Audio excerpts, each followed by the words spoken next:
ఏ రకమైన నిరుద్యోగంలో వ్యక్తి తన సామర్థ్యాన్ని తక్కువగా సహకరిస్తాడు? In which type of unemployment a person contributes less than his capacity? Obstructive unemployment. ఓకేనమ్మా. సో ఏ అయితే మనం చెప్పిన అబ్స్ట్రక్టివ్ అన్ఎంప్లాయ్మెంట్, తెలుగులో అబ్స్ట్రక్టివ్ అంటాం ఎందుకంటే కొత్తగా దాని గురించి మనకి ఏమీ లేదు. సైక్లిక్లో తెలుగులో వచ్చేసి మనకి చక్రీయ నిరుద్యోగిత అని చెప్పేసి అంటాం. కంపల్సరీ ఖచ్చితమైన నిరుద్యోగిత అని చెప్పేసి అన్నాడు, ఖచ్చిత నిరుద్యోగిత. ఓకేనా. సో అబ్స్ట్రక్టివ్ని తెలుగులో వచ్చేసి మనము ట్రూ ట్రాన్స్లేషన్ చేస్తే ఇంకో మీనింగ్ వస్తుందమ్మా, అడ్డంకుల నిరుద్యోగిత కాదు, అబ్స్ట్రక్టివ్గానే మనం చెప్పుకుందాం. తర్వాత వచ్చేసి డిస్గైజ్డ్ అన్ఎంప్లాయ్మెంట్, దీన్నే మనం తెలుగులో వచ్చేసి ప్రచ్ఛన్న నిరుద్యోగిత అని చెప్పేసి ఉంటాం. ఏ నిరుద్యోగిత? ప్రచ్ఛన్న నిరుద్యోగిత అని చెప్పేసి ఉంటాం. సో కొంచెం ఆన్సర్ చేయడానికి ప్రయత్నించండి. సో అబ్స్ట్రక్టివ్ నిరుద్యోగిత, సైక్లిక్ చక్రీయ నిరుద్యోగిత, కంపల్సరీ ఖచ్చిత నిరుద్యోగిత, డిస్గైజ్డ్ అయితే మనం చెప్పుకున్న ప్రచ్ఛన్న నిరుద్యోగిత. Please write answer. ఏ రకమైన నిరుద్యోగంలో తన వ్యక్తి తన సామర్థ్యానికి తక్కువగా సహకరిస్తాడు అని చెప్పేసి కాన్సెప్ట్ అర్థమైతే ఎగ్జామ్లో ఏ విధంగా ఆన్సర్ చేసినా కానీ చాలా చాలా ఈజీగా ఉంటుంది. సో మన యొక్క అనిల్ నాయర్ క్లాసెస్లో, ఏఎన్సి క్లాసెస్లో కంప్లీట్గా ఆల్ ఇన్ వన్ అనే కోర్స్ అనేది లాంచ్ చేయడం జరిగింది. అటు తెలుగు మీడియం వాళ్ళకి ప్లస్ ఇంగ్లీష్ మీడియం వాళ్ళకి, తెలుగు మీడియం వాళ్ళకి ప్లస్ ఇంగ్లీష్ మీడియం వాళ్ళకి. సో మీరు ఏపీ ప్రిపేర్ అయినా కానీ, తెలంగాణ ప్రిపేర్ అవుతున్నా కానీ, మీరు సెంట్రల్ లెవెల్ ఎగ్జామినేషన్స్ ప్రిపేర్ అవుతున్నా కానీ, స్టేట్ లెవెల్ ఎగ్జామినేషన్స్ ప్రిపేర్ అవుతున్నా కానీ, సో ఎవరికైనా సరే ఒకటే కోర్స్, సో ఒకటే కోర్స్ అనేది మీకు పూర్తి స్థాయిలో విత్ టెస్ట్ సిరీస్ అనేది లాంచ్ చేయడం జరిగింది. విత్ టెస్ట్ సిరీస్ అనేది మీకు లాంచ్ చేయడం జరిగింది. సో రాబోయే జాబ్ క్యాలెండర్ని దృష్టిలో పెట్టుకొని టాప్ లెవెల్ ఫ్యాకల్టీస్తోని, ఆంధ్రప్రదేశ్ తెలంగాణలో ఉన్న టాప్ లెవెల్ ఫ్యాకల్టీస్తోని తెలుగు మీడియంలో, ఇంగ్లీష్ మీడియంలో అన్ని జనరల్ స్టడీస్ సబ్జెక్ట్స్ అన్నీ కూడా మీకు అందుబాటులో ఉన్నాయి. సో కింద డిస్క్రిప్షన్ లింక్లో ఆ యొక్క యాప్కి సంబంధించిన లింక్ అనేది ఉంటుంది. వీలుంటే ఈ యొక్క సెషన్ని లైక్ చేయండి, షేర్ చేయండి, మీ యొక్క కో ఆస్పిరెంట్స్కి రీచ్ అయ్యే విధంగా చూడండి. బెస్ట్ క్వాలిటీ క్లాసెస్ అనేది మన అనిల్ నాయర్ క్లాసెస్ యాప్లో 100% అందుతుందని చెప్పేసి నమ్మకంతో మీరు జాయిన్ అవ్వండి. ఓకేనా. సో ఇప్పటి వరకు మీ అనిల్ నాయర్ సార్ క్లాసెస్ని ఎలాగైతే నమ్మారో, సో ఈ జనరల్ స్టడీస్లో వెంకటేష్ పార్మంచాలను కూడా నమ్మాలని చెప్పేసి మనము ఈ సెషన్ని మనం ముందుకు తీసుకెళ్దాం. ఇలా ఎకానమీ కాదు, నెక్స్ట్ పాలిటీ, తర్వాత వచ్చేసి జాగ్రఫీ, అన్ని రకాలుగా అన్ని సబ్జెక్ట్స్ అని మనం ముందుకు ఈ యొక్క లెర్నింగ్ త్రూ ఎంసీక్యూ సెషన్ ద్వారా మనం ముందుకు తీసుకెళ్దాం. ఓకేనా. So it's a small what you call promotion activity. So ఇక్కడ ఆన్సర్ వచ్చేసి మనకి ఏందమ్మా? ఎస్, ఆన్సర్ వచ్చేసి మనకి ప్రచ్ఛన్న నిరుద్యోగిత. దీన్నే డిస్గైజ్డ్ అన్ఎంప్లాయ్మెంట్ అనే కాదు, దీన్నే మనం కన్సీల్డ్ అన్ఎంప్లాయ్మెంట్ అని కూడా అంటాం. ఓకేనా. సో కన్సీల్డ్ అన్ఎంప్లాయ్మెంట్, లేదు అనుకుంటే హీడన్ అన్ఎంప్లాయ్మెంట్ అని కూడా అంటాము. సో ప్రచ్ఛన్న నిరుద్యోగిత అన్నా ఒకటే, కన్సీల్డ్ అన్ఎంప్లాయ్మెంట్ అన్నా ఒకటే. ఓకేనా.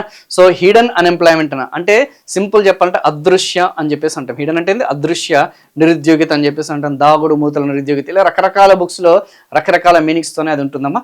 బట్ తెలుగులో మాత్రం డైరెక్ట్గా ప్రచ్ఛన్న అని చెప్పేసి అంటాం. సార్ ఏంటి సార్ ప్రచ్ఛన్న నిరుద్యోగిత అంటే? మేము కూడా ఉన్నాం, మేము కూడా చూసాం చాలా సందర్భాల్లో. సో ఈ ప్రచ్ఛన్న నిరుద్యోగిత అనేది జనరల్గా ఫర్ ఎగ్జాంపుల్ మనకి రూరల్ ఏరియాస్ని ఏదైతే ఉందో, రూరల్ బ్యాక్గ్రౌండ్ని ఎగ్జాంపుల్గా తీసుకుంటే మీకు ఈజీగా అర్థమవుతుందని చెప్పేసి తీసుకున్నామా. ఫర్ ఎగ్జాంపుల్ ఒక రైతు కుటుంబం అనేది ఉంది, లెట్ us assume. ఆ యొక్క ఫార్మర్ ఫ్యామిలీ ఉంది.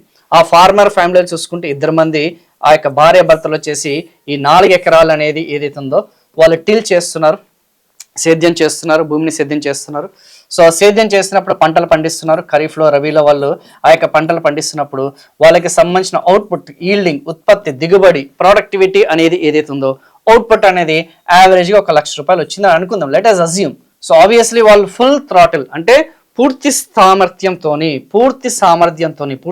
అంటే కదా, సో ఫుల్ కెపాసిటీతోని, ఫుల్ ఎఫిషియెంట్గా వాళ్ళు ఆ యొక్క వ్యవసాయం చేస్తే వాళ్ళకి వచ్చింది ఎంతమ్మా? ప్రాఫిట్ అనేది 1 lakh. నౌ ఇప్పుడు సెకండ్ కండిషన్, కేస్ ఏ అనేది ఇది, ఆర్ కేస్ 1 అనేది కేస్ బి. ఇప్పుడు వాళ్ళకి 2 పిల్లలు పుట్టడం జరిగింది. సో 2 అబ్బాయిలని అజంప్షన్ చేద్దాం. సో వాళ్ళు కూడా మెల్లమెల్లగా వాళ్ళు పైకి ఎదగడం జరుగుతుంది. లైక్ వాళ్ళకు కూడా 15 years 16 years వస్తుంది. ఇప్పుడు ఫ్యామిలీలో ఎంతమంది మెంబర్స్ అయ్యారు? 4 members అనేది అవ్వడం జరిగింది. So they have become the majors. Now they are tilling the same land. వాళ్ళు అదే భూమిని సేద్యం చేస్తున్నారు. Now tell me what might be the output. ఇప్పుడు ఆ యొక్క ఉత్పత్తి అనేది ఎంత ఉంటుంది? సో మేబీ కాలానుగుణంగా 1 లక్ష రూపాయలు అనేది చేంజ్ అవ్వచ్చు, కానీ ప్రొడక్టివిటీ అనేది ఏదైతే ఉందో, ఈల్డింగ్ అనేది ఏదైతే ఉందో, బస్తాలు అనొచ్చు లేకపోతే అయితే మనం చెప్పుకున్న బ్యాగ్స్ అనొచ్చు, do think it has any changes? డ్రాస్టికల్గా ఏమైనా చేంజ్ అవుతుందా? ఇంతకుముందు ఇద్దరు ఆ యొక్క సేద్యం చేశారు కదా, టిల్ చేశారు కదా, కల్టివేట్ చేశారు కదా అని చెప్పేసి ₹1,00,000 వచ్చింది. ఈసారి నలుగురు చేస్తున్నారు కదా అని చెప్పేసి ఈల్డింగ్ ఏమైనా డబుల్ అవుతుందా? ఎక్కన ఆ యొక్క పంట దిగుబడి అనేది ఏమైనా రెట్టింపు అవుతుందా? అవ్వదు. మా అంటే మైనర్ చేంజ్. సో మేబీ ఇన్ఫ్లేషన్ని న్యూట్రలైజ్ చేసి సో అవుట్పుట్ అనేది అప్పుడు కూడా 100 బస్తాలు వచ్చాయి, ఈసారి మా అంటే ఒక 108 బస్తాలు లేదంటే 110 బస్తాలు, మేబీ మైనర్గా పాజిటివ్ ఉండొచ్చేమో. సో ఇక్కడ వర్స్ట్ కేస్ సినారియోలో సో మనకి 100 బస్తాలే వస్తాయని అని అనుకుందాం, లేటెస్ట్ అజంప్షన్ అంతే, 100 బస్తాలే వస్తాయి. సో ఒకప్పుడు ఇద్దరు వర్క్ చేసిన అదే అవుట్పుట్ వచ్చింది, ఇప్పుడు నలుగురు వర్క్ చేసిన అదే అవుట్పుట్ వచ్చింది. మార్జినల్ ప్రొడక్టివిటీ అనేది ఏదైతుందో, ఉపాంత నిష్పత్తి అనేది ఎంత? సో ఇప్పుడు ఉపాంత నిష్పత్తి అనేది ఎంత ఉందమ్మా? 0.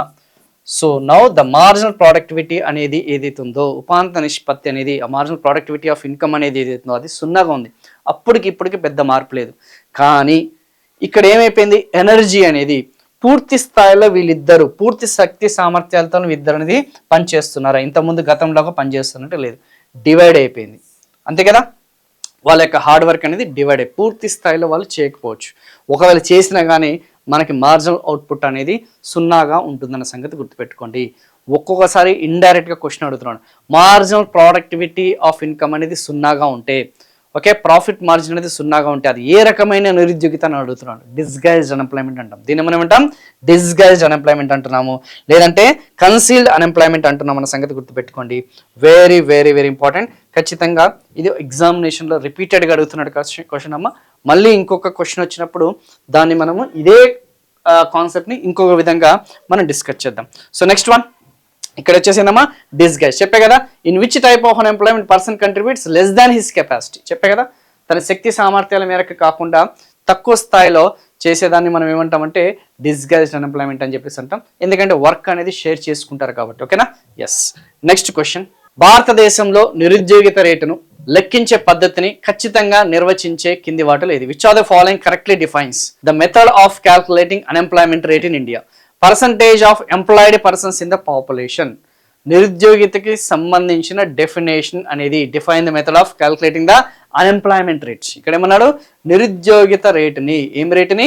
ఆ యొక్క నిరుద్యోగిత రేటు అనేది ఏదైతుందో, నిరుద్యోగితకి సంబంధించిన ఆ యొక్క రేటు అనేది ఖచ్చితంగా నిర్వచించే ఆ యొక్క ఫార్ములా ఏందని అడిగాడు. సో పర్సంటేజ్ ఆఫ్ ఎంప్లాయిడ్ అంటే ఏమంటాము?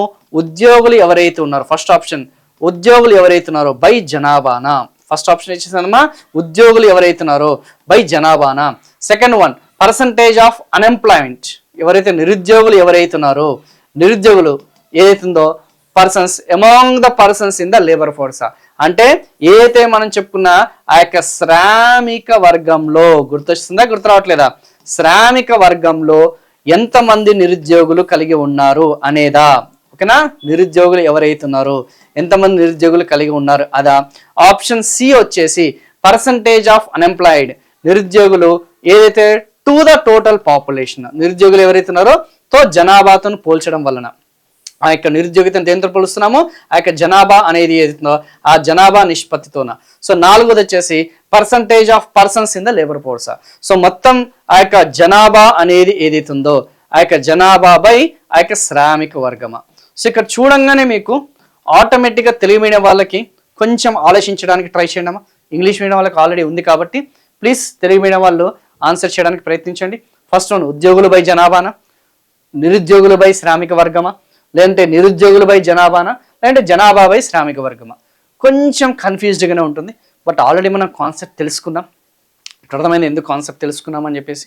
No I think you people are understanding. మనం ఎందుకు అంత డీటెయిల్డ్గా ఆ యొక్క కాన్సెప్ట్ అనేది ఎక్స్ప్లెయిన్ చేశాను అనేది.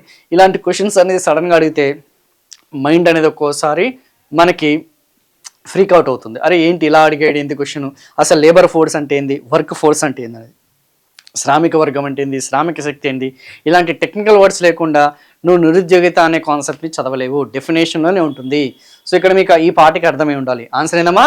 ఎస్, నిరుద్యోగులు ఎవరైతున్నారో ఆ యొక్క నిరుద్యోగులు బై శ్రామిక వర్గం అనేది ఏదైతుందో అదే కదా క్యాల్కులేటింగ్ అన్ఎంప్లాయ్మెంట్ రేట్ అనేది మొత్తం జనాభాని కన్సిడర్ చేయరు. ఎందుకు సార్ మొత్తం జనాభాని కన్సిడర్ చేయనంటే 14 సంవత్సరాల లోపల కలిగిన వాళ్ళు ఉంటారు, 64 సంవత్సరాల లోపల కలిగిన వాళ్ళు కూడా ఉంటారు. కానీ కొన్ని బుక్కుల్లో 59 ఇయర్స్ అనేది కూడా ఉంటుందమ్మా, బట్ అప్డేట్ అవ్వండి. సో 15 to 59 ఇయర్స్ అనేది కొంచెం ఓల్డ్ వన్. సో 15 to 64 అనేది కొంచెం ఈ మధ్య పెంచడం జరిగింది, అది కొంచెం చూసుకోండి.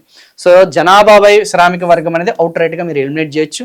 అండ్ ఉద్యోగులు బై జనాభా అనేది కూడా మీరు అవుట్ రైట్గా ఇది చేయొచ్చు, ఎందుకంటే వాడు అడిగింది అన్ఎంప్లాయ్మెంట్ అడిగాడు. సో అన్ఎంప్లాయ్మెంట్ అడిగినప్పుడు ఇది ఖచ్చితంగా కాదు. సో ఉంటే నిరుద్యోగుల బై జనాభా అనేది కొంచెం కన్ఫ్యూజ్ అవుతారు, నిరుద్యోగుల బై శ్రామిక వర్గం ఖచ్చితంగా పూర్తి స్థాయిలో అవగాహన లేని వాళ్ళు, అంటే డైరెక్ట్గా మాకు ఎకానమీ అని చదవకుండా వచ్చిన వాళ్ళు బేసిక్గా వాడి కామన్ సెన్స్ ఏం ఆలోచిస్తాడు, బై జనాభా అని ఆలోచిస్తాడు. ఏముంది మొత్తం జనాభాలో ఎంతమంది నిరుద్యోగులని ఆలోచిస్తాడు. కానీ మనం ఆల్రెడీ నేర్చుకున్నాం కదా ప్రీవియస్ బిట్లో, అసలు జనాభాతో పోల్చాలా నిరుద్యోగుల్ని, శ్రామిక వర్గంతో పోల్చాలా, 15 to 64 మధ్యలో ఉన్న పాపులేషన్. సో క్లారిటీగా చెప్పాలంటే టెక్నికల్గా 15 to 64 పాపులేషన్ ఏదైతే ఉందో ఆ యొక్క 15 నుంచి 60 సంవత్సరాల మధ్య ఉన్న జనాభా అనేది ఏదైతుందో అది కింద ఉండాలి. అండ్ అండ్ అన్ఎంప్లాయీస్ ఎవరైతున్నారో, సో అన్ఎంప్లాయీస్ ఎవరైతున్నారో నిరుద్యోగులు అనే వాళ్ళు ఉండాలి. ఇక్కడ ఏముండాలి, నిరుద్యోగులు అనేది ఉండాలి.